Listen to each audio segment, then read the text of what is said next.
everybody! Somebody had some good luck this turkey season, and now it's time to reap the rewards. I'm making this wild turkey and apple turkey kielbasa that everyone's gonna love. So let's get started.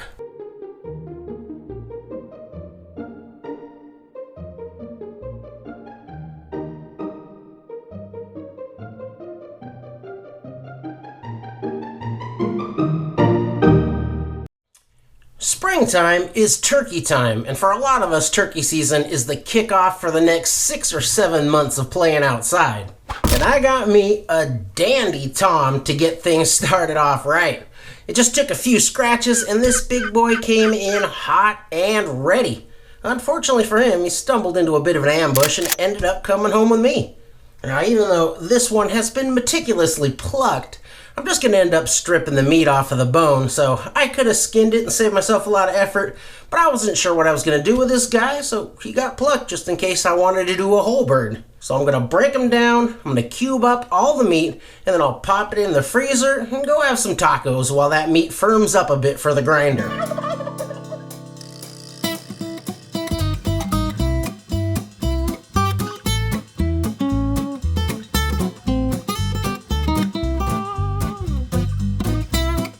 Well, that turkey is completely lean, so I'm going to need to add in some fat. So I've got some pork belly here, and I'll be adding in 1 part of pork fat to 2 parts of lean wild turkey.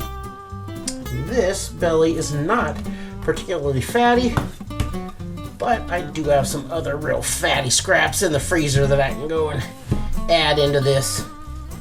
There, I got some cheap bacon ends, and there's a lot of good fat in here. And using bacon is always an option if you can't find plain pork belly. So in the end, I was able to put together 10 pounds of wild turkey.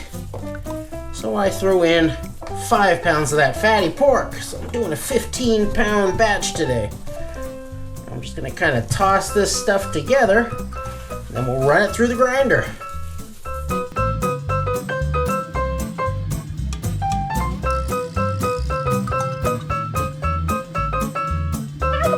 Now let's take a look at the herbs and spices I'm using today. And on this one, I'm going for just under 3% salt content, 3% being my personal upper limit. So for that 15 pounds of meat, which is 6.8 kilos, I'm using 200 grams of plain salt, and that is just under 3/4 of a cup. And I'm going to be smoking this one, so I'll need to use some cure, and this is 16.5 grams of cure, or just around 3 teaspoons. Now let's build some flavor, and I'm winging it on this one. It's the first time I'm making this, so I'm coming up with a spice blend from scratch. And I'm shooting for a slightly sweet and smoky sausage, and I'm going to lean into these kind of familiar poultry herbs to bring on some kind of Thanksgiving stuffing notes. So for my sweetness, I've got 50 grams of sugar, which is about 1/4 cup. This is 5 grams of fresh thyme, and that's about 2 tablespoons. Also 5 grams of fresh sage, which is also about 2 tablespoons. And rosemary is a little stronger flavored, so I'm going with about 1 tablespoon of that, and that is 3 grams. This is 15 grams of black pepper, which falls somewhere between 2 and 3 tablespoons. And I've got 5 grams or 1 tablespoon of dried onion powder. And I need some binder, so this is 1.5 cups of nonfat powdered milk. I think that weighs right around 120 grams. And for my mixing liquid today, I'm going with apple juice. And I am slightly concerned about the acidity of this apple juice affecting the meat, but I'm going to use it anyway, because this is how we learn. All right, let's get all these herbs and spices mixed up.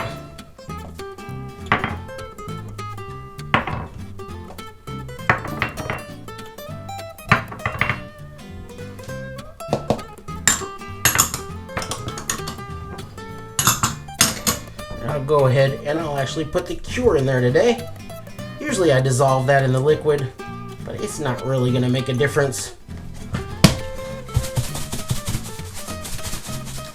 And for my apples today, I'm using these dehydrated apples.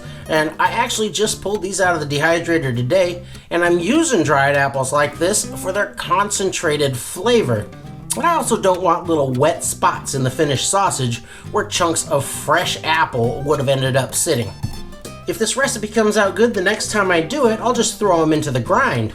But since this is the first time I'm doing it, I kind of want to keep an eye on how much I'm putting in there, so I'm actually going to cut these all up by hand into little tiny cubes, and I'll keep adding them in there until it kind of looks right to me.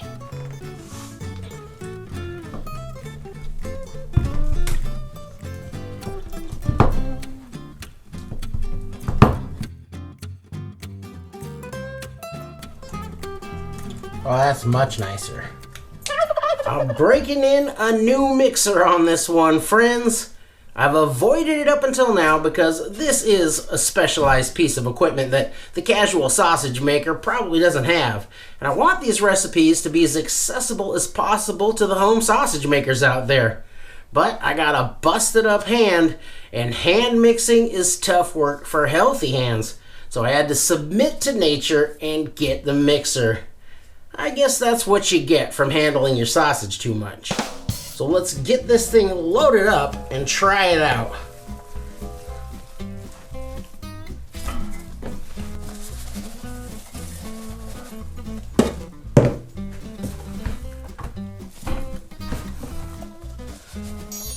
The rest of my spices down in there, and my apple juice.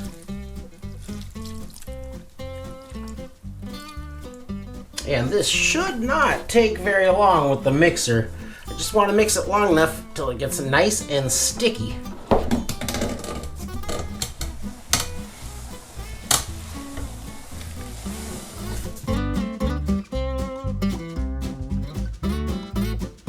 Oh yeah, that was very quick and very easy. Now it's nice and sticky. Yeah, once I can get those good meat webbing going between my fingers, that's what I like to see.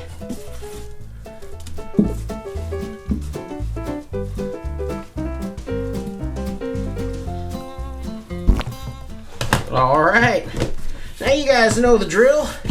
This goes out into the refrigerator overnight to let that cure work its magic, and we'll be back here bright and early for Sausage Sunday tomorrow. Back again on another Sausage Sunday, and now it is time to fry up a little test patty of this to see how my seasonings worked out. Check out that bite.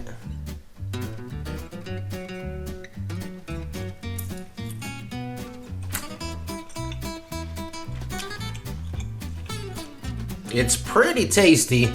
I'm just kind of thinking in my head of how this is going to taste with some smoke added to it. The sweetness is right about where I wanted it. It's not super sweet, but you can definitely taste it. I could have gone a little bit heavier on those herbs though. Alright, so I've got about another tablespoon of that rosemary, about another 5 grams of sage, and this is something that I wanted to put in the beginning, but I just completely forgot about, and this is about a tablespoon, about 3 grams of dried marjoram. I would use fresh marjoram, but I don't have any, so this is going to be great. I'm going to go ahead and throw in the rest of my dried apples. They're just a little bit here. Now I'll get this all stirred together, and then we'll lock and load and crank this one out.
in the sausage closet once again.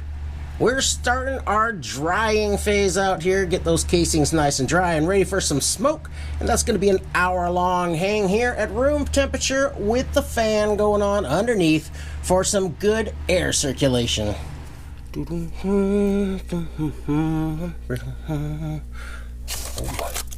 Oh yeah. Huh? Wait a minute. Another sausage party? Seriously? Alright, get yourselves dried off and get out here. Unbelievable. Alright, next up, we're going to continue to dry the casings out here in the smoker. This is very low temp, about 110 degrees Fahrenheit. We've got no smoke going right now, no water down on the water pan, and we're just going to keep these in here for about an hour to get those casings really nice and dry.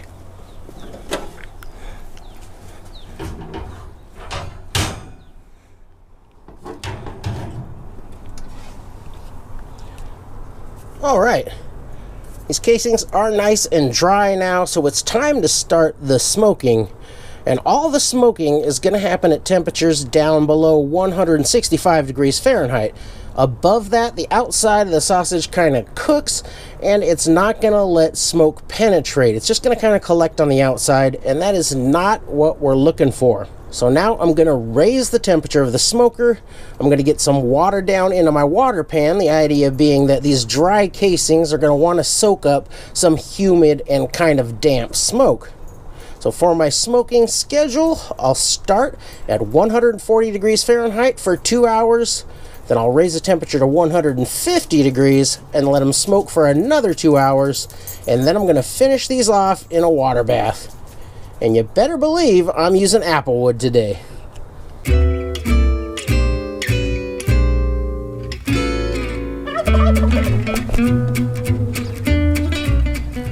Ooh-wee! After 4 hours of smoke time, these are looking great. They got some good color going on, and they're still nice and plump and not all wrinkled up. So now it's time to cook these off, and I want to do it quickly so they stay nice and juicy. Now with things like summer sausage or snack sticks that I'm going to eat right out of the refrigerator, I'll just finish them off in the smoker by raising the temperature to 180 degrees Fahrenheit and cooking those off to an internal temperature of 155 degrees. But for sausages like these that I'm going to reheat before I eat them, I like to finish them in the water bath.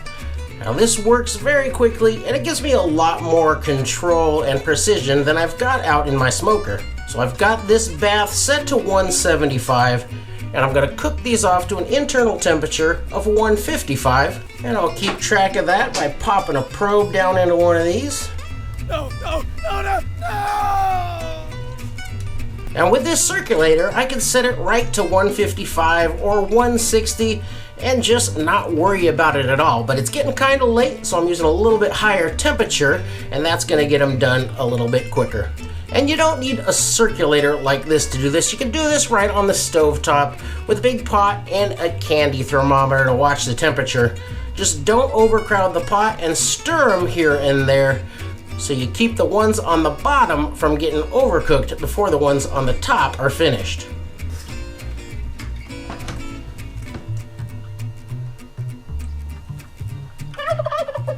Alright, that was really quick. I'm already getting an alarm.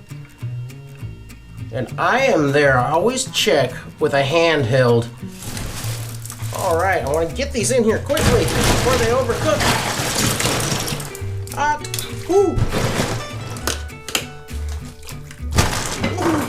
Let me get some more water in there. There we go. Really important to get these things cooled down as quickly as you can. Get that core temperature coming down. Otherwise, they're going to continue to cook, and you're going to end up with a pruny, wrinkled-looking old sausage. And nobody wants to see that. So get them into your ice bath, and I'll leave these in here for at least 15 minutes. These are some pretty girthy sausages. yeah, looking good. Looking real good. And now all that's left to do is to let these hang one more time here in the sausage closet over the fan, just long enough to get that extra water dried off of the casings. And then we are done for the day. Huh? Oh, all right.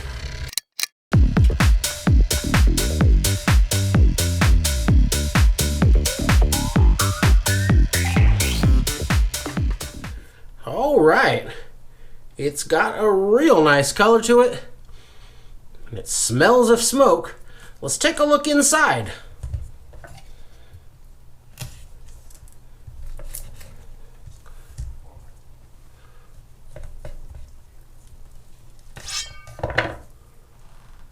Ooh, yeah. That has got a really nice grain to it. Everything's still nice and chunky. You can see the herbs, and there's a little bit of that apple right there.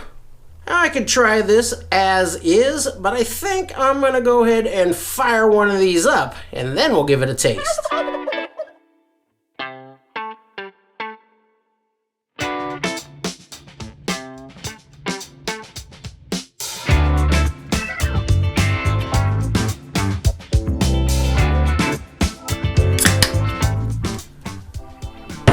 And now, let's see how we did.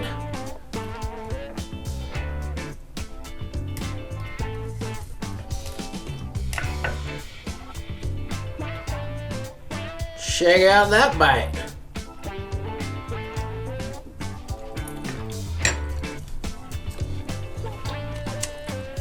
Oh yeah. Oh man, that's a winner.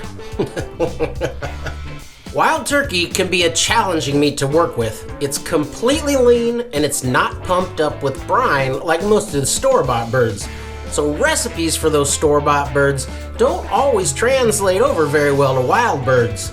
If you were to try to roast or deep fry a wild bird using the same instructions that you would with a farm-raised fatty, chances are it's gonna be as dry as sawdust.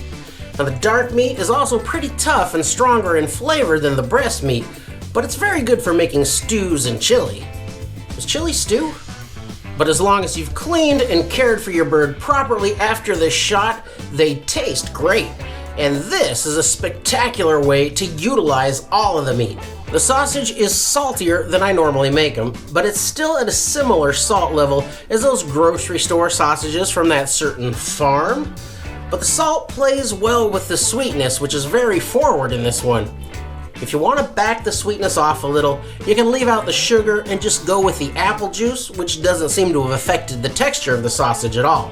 But I wanted this to be noticeably sweet, and I think I hit it just about right. It reminds me of when the syrup runs off of your French toast and pools down around your breakfast sausages, and I think this one is going to be a big hit for breakfast. Adding more herbs really made their flavor come through, and in the recipe below, I'll have the final figures that I ended up using. For the next time, I think I'll put the dried apples in the food processor and make them into a coarse powder. The little chunks of apple look cool, but I don't think they really add much, and cutting them up was a major pain. But either way you go, they taste awesome with the turkey. And there is not even a hint of gaminess in here, which depending on your taste could be either a good thing or a bad thing.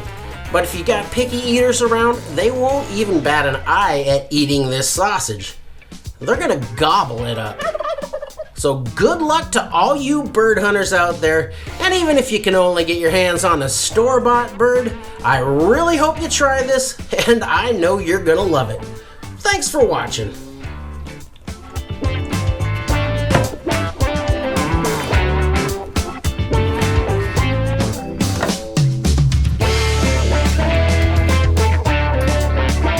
Mm-hmm.